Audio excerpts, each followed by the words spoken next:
Let's get busy. Let's get busy. Boom, boom, boom. Drake, what's good, pimp? Oh man, can't call it, man. You know. Hold on. Let me turn this other light on. Uh,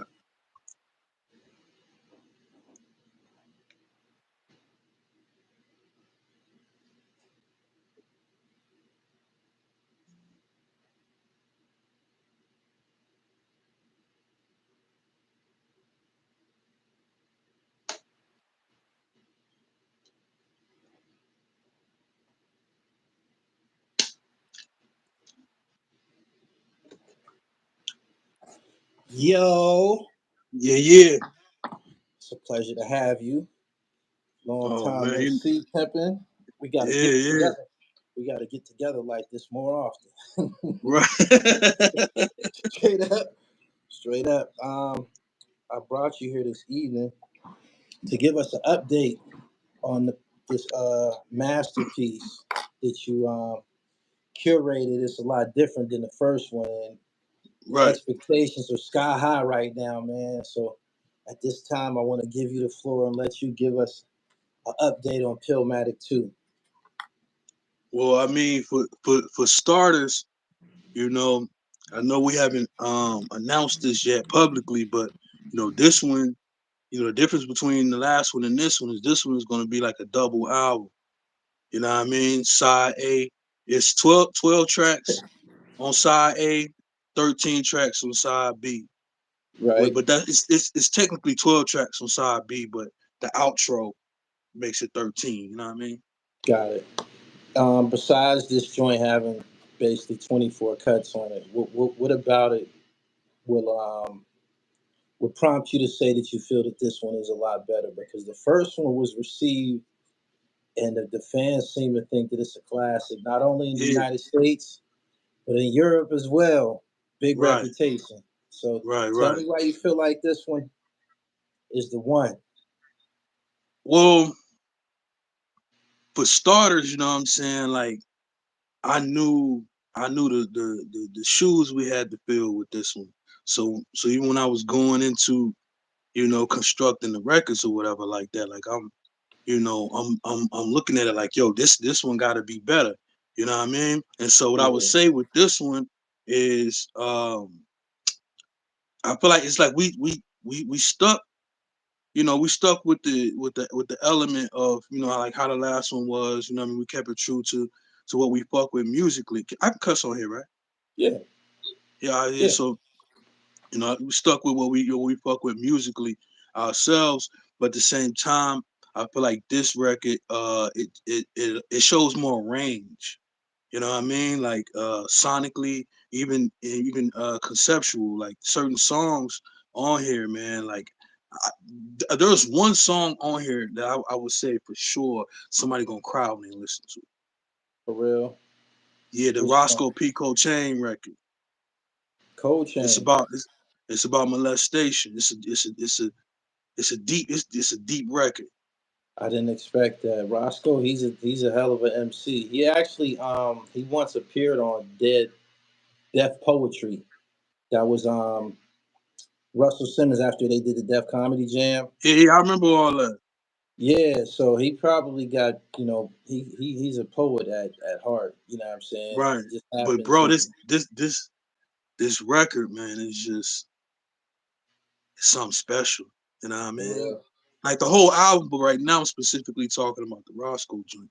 Yeah, Like it's special, bro. Like I feel like this one of them records, like a lot of people gonna be able to gravitate towards it. You know what I mean? Like you got right. people that's probably done went through this specific topic that was like they're afraid to talk about it. You know what I mean? And things like that. And it's like one of them records where like say if we do a video for it, which I'm pretty sure you probably gonna do, you know what I Right. mean? We do a video for it at the end of it, we gotta put the which is the sexual abuse hotline number at Oh, the at okay. the end of it. It's one of them type of records, you know what I mean? That's what's up. That's what's up. I'm glad that we putting out powerful records like that. On the first album we had that joint, It Gets Better, that the guy on the hook Yeah. named The Pav. Wordsworth joint. Yeah, he the guy who sung the hook, he actually worked in the mental health field. You know what I'm saying? Right. So he brought that to Bundy, I the believe. Pat Bundy, right? He brought that Yeah. to the record, and I recently had one of my followers reach out. Her name is Alicia. She got her own podcast. She write books too.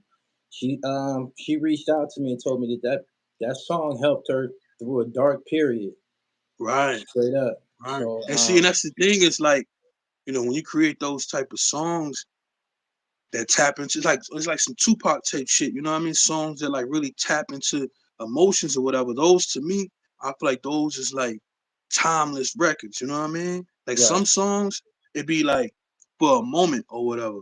But then you got certain records, it's just like, yo, these ones gonna live forever because people is gonna continue going through these. Unfortunately, people gonna continue like going through these, these topics or whatever like that, right. experiencing these things in real life, so people can relate to it. You know what I mean?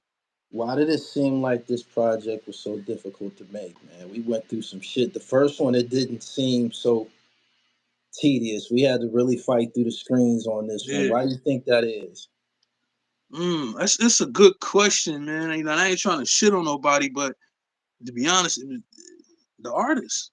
You know what I mean? I felt like, you know, I feel like some of the artists, was tending to drag their feet in ways. You know what I'm saying? Yeah, But I mean, obviously, as many tracks as we got 24 records, so yeah, obviously motherfuckers showed up. But I'm just saying, it's like, some of the artists, in my opinion, I felt like, they was kind of dragging their feet. But I mean, this hip hop, man, and like I'm used to that. You know what I'm saying? Like yeah, it be like that sometimes. You know what I mean? Especially like with us, and it's like, all right, put it for an example, right? When you driving, right, and you in a rush to go somewhere, like you gotta be somewhere, and you in a rush. To me, whenever it's like that for me, I automatically feel like everybody in front of me is driving slow. yeah. You see what I'm saying? So it's like, with us, it's like we trying to get this album out, and I'm not saying that we rushing it, but Yeah, it's just like we really trying to get it out, and so to me it may it comes across as people was taking a little longer than yeah. what we was looking for, but like shout out to all the people though that showed up for us, man, because this joint stacked. I'll say that. Was it anybody new? Some of these guys was on Pillmatic one, but was it anybody on this part two that you felt that they put on an excellent performance and shit? Like, this is our first time working with Knowledge the Pirate. This is our first time working with. Oh man, I don't know why I'm drawing a blank. It's a lot of new guys on this joint. Yeah. Aquil, and YNX. Oh, Aquil I was killed. Aquil from Yeah. Buffalo. Yeah. There's I others. just did an album with him. You know what I mean? What's the name of that album? It's called Pastel Blues, where it was an idea that I've had for a long time because I'm a big Nina Simone fan. Right. You know what I mean? And I always wanted to do an album where I just take a bunch of Nina Simone records and just sample them and create the album based around that. And then it came together like really well. And, I've been getting great feedback about it too. How much sampling went into this project? All of it. For real? Every Yo, which project we talking about? I'm talking about no. Um this Pastel Blues joint. How much Oh yeah, original? yeah, yeah, yeah, yeah. It's sample based because, like I said, it's like I use all Nina Simone samples, so it's sample based. But I play some instruments on there and shit like that too, obviously. But I'm Yeah, saying it's like I've intentionally um really took it back to sample chopping because to me that's the root. That's what I really love to do.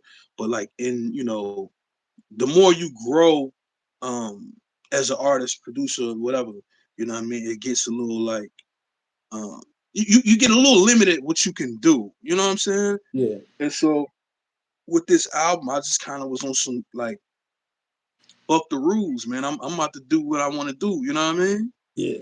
Let me ask you something. When someone samples, that's basically using some previous work and like breaking it up, right? Yeah. How do you go about doing that? in a capacity that it's legal and you don't run into any problems from anybody. That's what I'm saying. Like, I might as well get an endorsement for these motherfuckers because every time I do an interview, I always plug them. But TrackLib, right?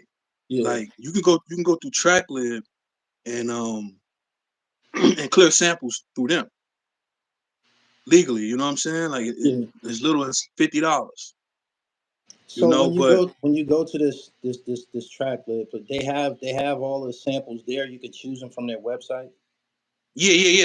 They got thousands of, and then they got like different categories and all that. You know what I'm saying? So it's a bunch of like music that you can access on there. That you can get stems and every. This a really dope site. It really is. You know what I mean? Um, but yeah, so when you trying to take that method of when you legally clearing samples, like if you don't have like if you're not a part of a label or don't have access to the artist that you're trying to sample or whatever like that, and you want to clear things, I say there's other sites too, but TrackLib is like the one that I really like the most when it comes to shit like that. You know what I mean? But with the Nina Simone joint, that's why I was like, um, I kind of was like on some fuck the rules, whatever come with it, come with it. You know what I mean? Yeah, It was like that. I used to get like that when I was making DVDs. Some shit I would just make, man, I'm using this, and whatever happens happens because it's dope. Yeah. It should You put know? to me it's like um gaining as wild as this might sound, it was like gaining a little bit of my musical freedom back in a way. So like kind of taking it back to, you know, the days in my mom basement and shit. And I was just used to be down there like before, I had the light that I have on me now or whatever like that, to where it's like I can't necessarily just sample anything because I mean I've had it happen before. I've sampled records and had to, had them pulled down because they wasn't cleared. But it actually only happened maybe twice, and then I'll go back and just reproduce a different record for it or Yeah, whatever like that. But like right now, to where a lot of the music that I put out, it's a lot of attention that goes to it, and so I got to kind of be careful with the way that I create. And so, like I was saying, the Nina Simone joint, I just didn't give a fuck, man. I'm like, I'm just about to go back into doing what I started out doing. You know what I mean? right. To date, I be seeing like you uploading every couple weeks. You uploading a project and shit. Today, how many projects do you actually have that you have produced professionally? Shit, man, a lot. RJ Payne, I do most of his shit. You know what I mean? So we got a lot of albums where it's just me. I think me and him got, I think like 14 joints with Damn. just me. And then I got like my own personal projects. As of right now, I got like 9, right? And then that's out, like 9 that's out. And that's not even counting the Pillmatic that's about to drop. Yeah. You know what I mean? Which technically is 2 albums because it's a double joint. Um, Let me see what else and then I got albums already produced, like the Inspector Deck album that I already got. It's just not released yet. You know what I mean? So I got a bunch of albums like this year. Um, people can expect to get an album from me at least every month for the I rest of was the going. year. That's It was like you was reading my mind. I was going to ask you about the status of the Inspector Deck project. What was it like working with Inspector Deck? yo. I would say, I don't work with like over 200 people, bro, and I would say he's like definitely one of the easiest people I've ever worked with. You know what I mean? And like the ill part about it is like he really believed in me and let me do my thing. He let me, because like my whole thing is this: when I'm involved in a project, I like to actually produce. You know what I mean? And you got people and it's not a knock to anybody, but you got people that's just a beat maker. Right. Hand you the beat, and that's that. And they just hope for the best of it. Me, Yeah. I see the whole shit through. You know what I mean? From the beginning to the end. You know what I mean? So he really let me do my thing, man. Like with the whole shit. He like in the beginning of it, you really how it started out. He got another project that he was doing that was actually sponsored, by a track